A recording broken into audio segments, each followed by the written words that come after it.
उसामा भाई, यूके में लाइसेंस क्यों इम्पोर्टेंट है, इतना क्यों पॉपुलर हो रहा है अमंग द स्टूडेंट और इमिग्रेंट? तो यार मैं हूँ गोविंद, मैं अभी यूके में, जैसा आपको पता ही है। तो काफ़ी टाइम से काफ़ी क्वेरीज आ रही थी कि इंटरनेशनल लाइसेंस और जो यूके का ड्राइविंग लाइसेंस को लेके, तो उसके बारे में मैं बात करने वाला हूँ। और जब ये रिसेंटली उसामा से आपकी मैं इंट्रोडक्शन करवाऊँगा, जो कि पहले इंटरनेशनल लाइसेंस पे ड्राइव किया और अब फाइनली इनका यूके का लाइसेंस आ चुका है विद इन 1 वीक। काफ़ी सिंपल और स्मूथ प्रोसेस रहा है। अगर आपके पास प्रॉपर गाइडेंस है तो आपके लिए प्रोसेस ईजी हो सकता है और आप विद इन 1 और 2 वीक प्रॉपर लाइसेंस ला सकते हैं with the theory test and practical. सामा भाई, यूके में लाइसेंस क्यों इम्पोर्टेंट है, इतना क्यों पॉपुलर हो रहा है अमंग द स्टूडेंट और इमिग्रेंट? ऐसे है कि देखें, यहाँ पे ना आप कोई भी for example full time role भी अगर आप अप्लाई करते हैं तो वो कहते हैं कि आपके पास ड्राइविंग लाइसेंस है यहाँ का, ठीक है। वो as a proof of identity काम करता है, ठीक है। और दूसरा ये है कि ना कि ड्राइविंग लाइसेंस आपके पास हो तो बहुत सारी जॉब अपॉर्चुनिटीज़ निकलती है। तो ये तो हुआ कि लाइसेंस की इम्पोर्टेंस क्या है, तो इस लाइसेंस को लेना कैसे है, कितना टाइम लगता है, प्रोसीजर क्या है और टोटल कितना खर्चा आ जाता है ओवरऑल?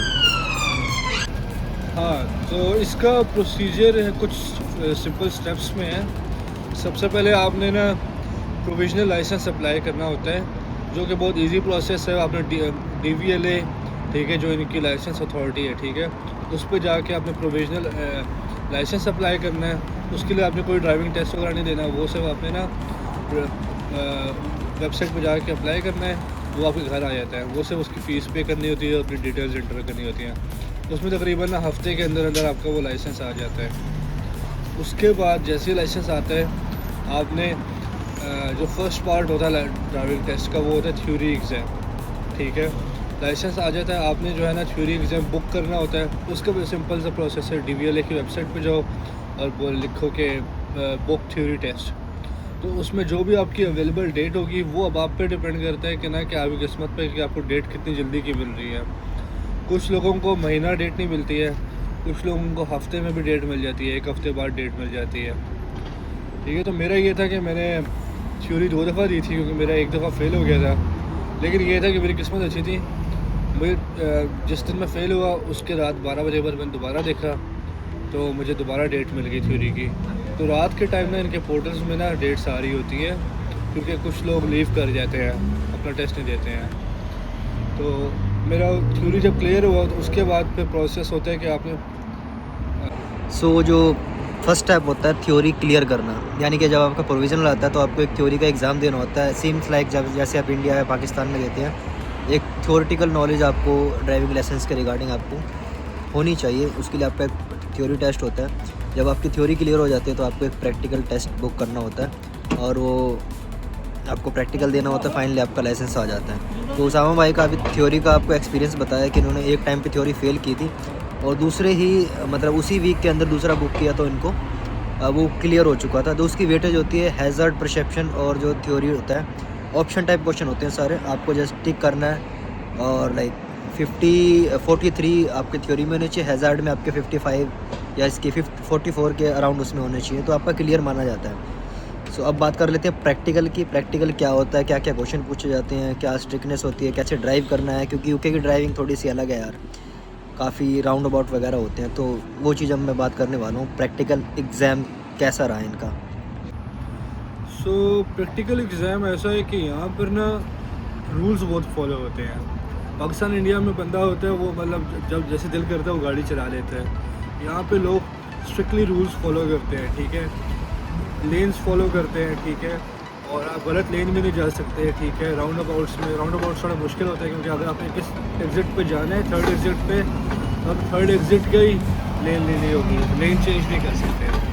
तो प्रैक्टिकल टेस्ट के लिए अब अगर आप प्रैक्टिकल टेस्ट बुक करें ना, तो आपको 6-7 महीने की डेट मिल रही होती है। लेकिन एक क्या स्कीम होती है कि हमारे देसी पाकिस्तानी लोग बैठे होते हैं और इंडियन लोग बैठे होते हैं, जो आपको ना अर्ली डेट ले लेते हैं, ठीक है। आपको हफ्ते 2 हफ्ते के अंदर अंदर डेट मिल जाती है। तो वो आपको मिल जाती है, उसके लिए थोड़ा सा एक्स्ट्रा पे करना पड़ता है। 70 से 100 पाउंड एक्स्ट्रा पे करना पड़ता है। वैसे उसकी जो ड्राइविंग टेस्ट की फ़ीस है 64 पाउंड है प्रैक्टिकल टेस्ट बुक करने की। अच्छा, उसके बाद ना अब अगर आपने यूके में गाड़ी चलाई है आपके इंटरनेशनल लाइसेंस पे, तो आपको टोटल 3-4 लाइसेंस देने पड़ते हैं ना। तो 3-4 लाइसेंस आपको देने पड़ेंगे, आपका लाइसेंस क्लियर हो जाएगा मोस्ट प्रोबेबली। अगर आपने यूके में गाड़ी नहीं चलाई तो आपको ज़्यादा लाइसेंस देने पड़ेंगे, क्योंकि आपको रूल्स का नहीं पता इधर। तो मेरा प्रैक्टिकल एग्ज़ाम के लिए मैंने 4 लाइसेंस टोटल लिए थे। 35 पाउंड एन आवर में पे कर रहा था। और क्या कहते हैं, मेरे जो इंस्ट्रक्टर थे बहुत अच्छे थे। और प्रैक्टिकल एग्ज़ाम में क्या होता है कि आपसे 3 तरह कुछ पार्ट्स होते हैं। फर्स्ट में उसमें आपसे क्वेश्चंस पूछे जाते हैं कि tell me questions. Tell me होता है कि कोई सिचुएशन पूछेंगे, जैसे कि अगर आपकी गाड़ी की ब्रेक ऑन नहीं है, फॉर एग्जांपल ब्रेक वर्क कर रही है नहीं कर रही है, तो आपको कैसे पता चलेगा। फॉर एग्जांपल एक क्वेश्चन है जो मेरे से पूछा गया था, तो उसका आंसर देना होगा। फिर एक शो में क्वेश्चन होता है, फॉर एग्जांपल कि आप रियर मिरर कैसे साफ़ करेंगे। उसके बाद क्या होता है कि प्रैक्टिकल टेस्ट में 20 मिनट के लिए ना वो सैटेलाइट नेविगेशन लगा देते हैं, मतलब मैप्स लगा देते हैं, आपको कहते हैं कि फॉलो करो उसे, तो वो आपको डायरेक्शन देता है, आपने करना पड़ता है। और बाकी 20 मिनट में ना आपने जो है इंस्ट्रक्टर आपको ना इंस्ट्रक्शन देता है कि भाई इस रोड के बाद राइट हो जाओ, इधर पार्क करनी है। और उसमें कुछ मैनूवर्स होते हैं, जैसे कि एक बे में पार्क करनी है, रिवर्स पार्क करनी है, या फिर क्या कहते हैं फ्रंट वाली साइड पे पार्क करनी है, या फिर क्या कहते हैं आपने वो एक इमरजेंसी स्टॉप वाला होता है कि आप जा रहे हो तो आपको वो रोड जब क्लियर होता है ना, वो खुद कहता है कि मैं इमरजेंसी स्टॉप करवाऊँगा। तो आपने ना अच्छा जब वो बोलेगा स्टॉप बोलेगा, आपने ना ब्रेक दबा देनी होती है। तो उसामा भाई ने अपना खुद का एक्सपीरियंस बताया कि कैसे उन्होंने थोड़ा स्ट्रगल किया और ज़्यादा स्टडी की और रिसर्च की अच्छी, जिसके कारण इनका सिर्फ 2 हफ्तों में क्लियर हो गया।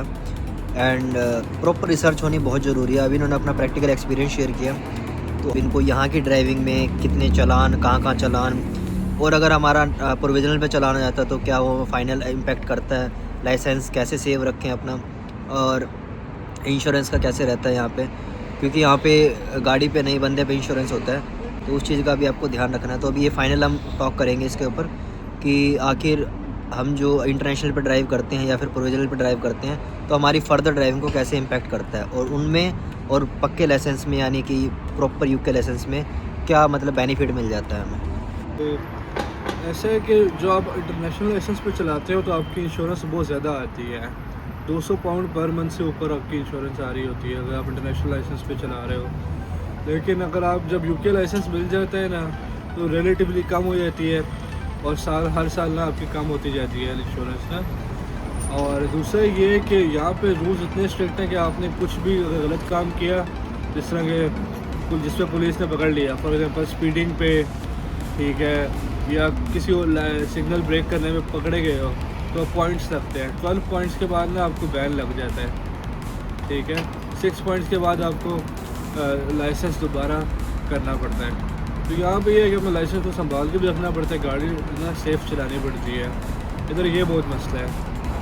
और दूसरा ये है कि इसमें ना अब जो कॉस्ट आती है वो डिपेंड करता है केस टू केस पे। अब फॉर एग्जांपल किसी ने 10 लाइसेंस लिए तो उसके अच्छे ज़्यादा पैसे आएंगे, किसी ने 4 लाइसेंस लिए हैं तो उसके कम आएंगे पैसे।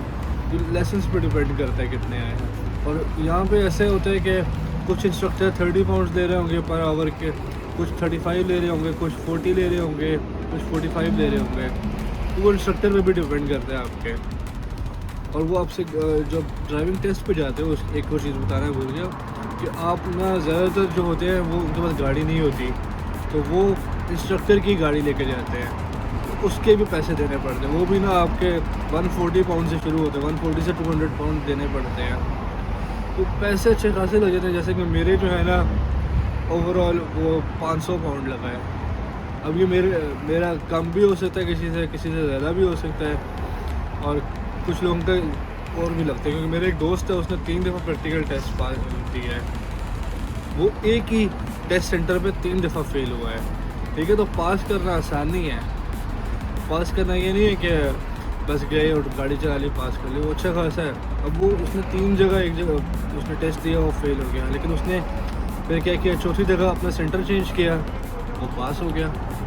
तो लक की भी गेम है, वेदर की भी गेम है, क्योंकि यहाँ पे बारिशें बहुत होती है, ठीक है, ट्रैफिक जैम हो जाती है, ऐसे ही है। तो फाइनली लाइसेंस को लेना कैसे, ये तो हमने पता कर लिया है, हमें आइडिया लग चुका है, इजीली प्रोसेस भी कर सकते हैं। बट लाइसेंस लेने का बेनिफिट क्या है, लाइक कि जैसे स्पॉन्सर को लेके काफ़ी हसल चल रही है लाइफ में यूके में कि भी स्पॉन्सरशिप नहीं मिल रही है, तो क्या लाइसेंस स्पॉन्सरशिप लेने में हेल्प करता है? क्योंकि कुछ लोगों से मैंने सुना है कि UK licence is a half British passport. तो ये मेरे माइंड में भी क्वेश्चन है।